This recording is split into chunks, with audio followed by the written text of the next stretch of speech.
Welcome back to the Chattable podcast, where enrich vocabulary and speak English with pride. Glad to be here for this one. Yeah, so have you ever confidently declared victory?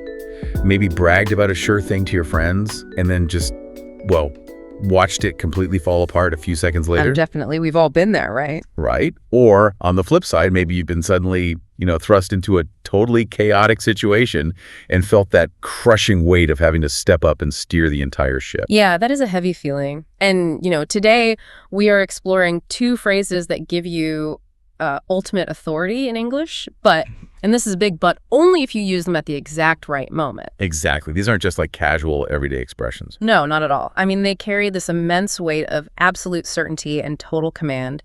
Using them correctly signals to everyone that you know exactly how to read a room, gauge a risk, and step into power. But if you get them wrong... Oh, if you get them wrong, the message you send could be disastrous. You might just sound, foolish. And that is the core mission for this episode. We wanted to decode two phrases, in the bag and take the reins. Right. We're going way past the dictionary definitions here. Yeah, we really want to understand the real-world psychology of, when to deploy them, and just as importantly, when to keep your mouth shut. Very important. So let's start with that unmatched feeling of a guaranteed win. The phrase you reach for when the outcome is an absolute certainty, which is in the bag. Yeah, so in the bag. This is the idiom you use when failure is it's no longer on the table. Like zero chance of losing. Exactly. You've secured the victory, the achievement is totally locked in, and the outcome is practically guaranteed. But to really grasp the weight of this certainty, you have to look past modern job interviews or sports matches. Right, you have to go back a bit. Way back. We're heading back into the woods, specifically to 19th century hunting. Oh, wow. Okay, so picture those hunters over 100 years ago. Right. When they successfully shot a bird or caught some small game, they didn't just carry it around loosely in their hands. Right, no. They placed it inside a heavy canvas or, a leather game bag. And once that animal was inside, and the strings were tied tightly shut, the hunt was officially a success. Because the prize couldn't escape.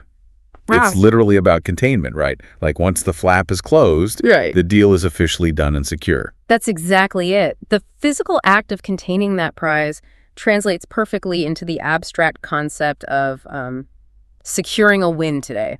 You've eliminated all the variables. The prize is yours. It communicates absolute security. Yeah. Which is exactly why the phrase has survived for so long. And we see this play out constantly now, right? Especially in professional sports, where momentum and skill levels are just heavily analyzed by everyone. Oh, absolutely. Take the world of tennis, for instance. Looking at the second Grand Slam event of the year, a massive portion of fans and analysts look at a player like Jannik Sinner and conclude the title is entirely in the bag for him. Right, because he has established such a dominant presence on the tour. People view his victory as this finalized event even before the final ball is struck. His skill level basically creates that sense of a closed game bag for the fans watching. Yeah, the risk of him losing feels virtually non-existent to them. But you don't have to be, a world-class athlete to use this phrase. No, not at all. It happens in everyday life, too. Yeah, take Rachel from our sources, for example. She absolutely crushed her final job interview. The panel was nodding, they loved her portfolio, and they practically asked her right then when she could start. A great feeling. So great. So she goes home and tells her family, don't worry, the new job is in the bag. She feels that exact same finality. The signs are there and the victory is contained. Yeah. It's an amazing feeling to have that level of confidence, to just know the risk is neutralized. It is. But, and this is a really big but, you have to be incredibly careful with your timing here. Wait, let's pause there. Is there a danger in declaring victory too early? Like, can saying something is in the bag actually jinx you or backfire? 100%. And this is where the nuance of the phrase becomes critical. If you use this idiom when a situation is still risky, or if the outcome is still competitive, you don't sound quietly confident. What do you sound? You sound arrogant. Or worse, you sound completely out of touch with reality. So, if you and I are at a soccer match, and the whistle just blew, and the score is 0-0. Right. If I turn to you and confidently announce, oh, this match is in the bag, I just look like a total fool. Because the bag is wide open. I mean, the game literally just started. Anything could happen. Exactly. There could be injuries, penalties, a sudden change in momentum, or even just bad weather. You only use this idiom when the final outcome is virtually impossible to change. So if your soccer team is leading by 4 goals with 1 minute left on the clock. That is when you can confidently claim the win is in the bag, not a single second before. Got it. So it's a phrase of finality, not prediction. You really have to wait for the right moment. The interview is a success, the offer letter is signed, and the job is officially in the bag. Yes. But of course, you can't just sit there holding your prize forever. Right. Once that victory is secured, you are totally expected to step up and actually lead. You have to drive the project forward. Which brings us, logically, right into our next phrase. Yes, take the reins. Take the reins. This one is a highly active, dynamic idiom. It means stepping into a true leadership position and taking full control. So like directing a massive company or heading up a new project team. Or even managing a sudden crisis in your community. And just like our hunting bag, this phrase is anchored in a very physical, historical action. Right. So let's picture the scene again.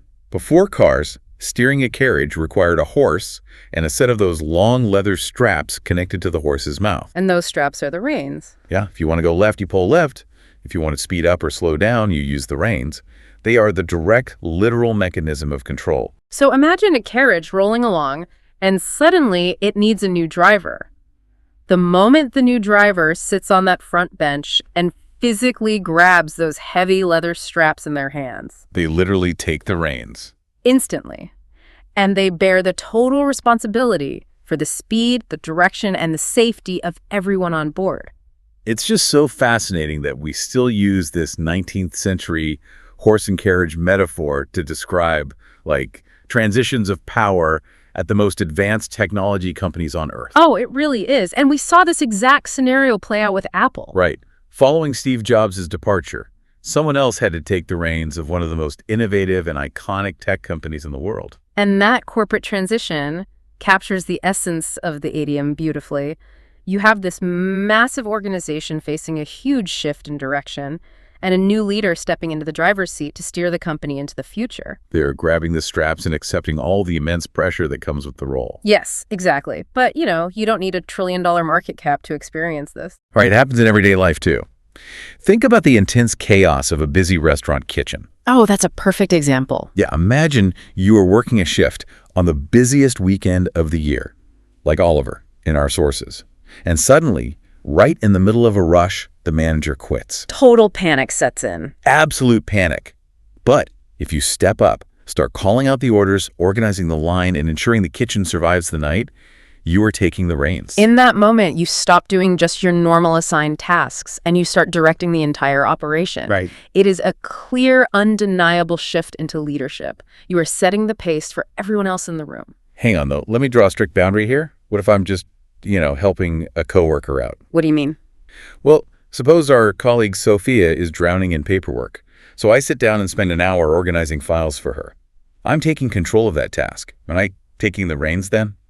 Absolutely not. Taking control of a task is very different from taking control of the direction of a whole team. Okay, so it has to be bigger. Much bigger. If Sophia helps her coworkers sort out some confusing documents for an hour, she isn't taking the reins. The phrase strictly requires you to be the main person making the big decisions and steering the whole ship. Got it. So just doing a favor or managing a minor isolated task doesn't qualify at all? No. You only deploy this phrase when you are the one holding the ultimate power, making the big choices, and fully responsible for where the carriage ends up. Precisely. You have to be the one driving. You can't just be a passenger helping with the map. I love that way of putting it. This journey through language really highlights how much authority these two phrases carry. They really do.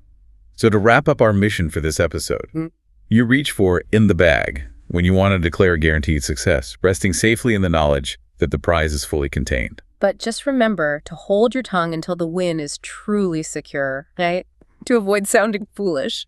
Yes, timing is everything. And then, once that success is finalized, you take the reins when you step into a genuine leadership role, taking full responsibility for the direction and outcome of a project or team. It paints a very vivid mental picture of power and certainty. It really does. And, looking at the bigger picture, there is something deeply ironic about all of this. Oh, how so? Well, notice how our most modern professional milestones, like nailing a corporate job interview or taking control of a cutting-edge smartphone company, are haunted by the ghosts of physical, outdoorsy survival tasks. Oh, wow. Yeah. We are talking about hunting animals and driving horse-drawn carriages. Exactly. We are sitting in these climate-controlled offices staring at screens, but we are still talking about leather carriage straps and heavy canvas hunting bags. That is so true. It makes you wonder, as our daily lives become increasingly digital and, abstract, which of the physical actions we perform today will become the hidden metaphors in the idioms of the future? That's a wild thought.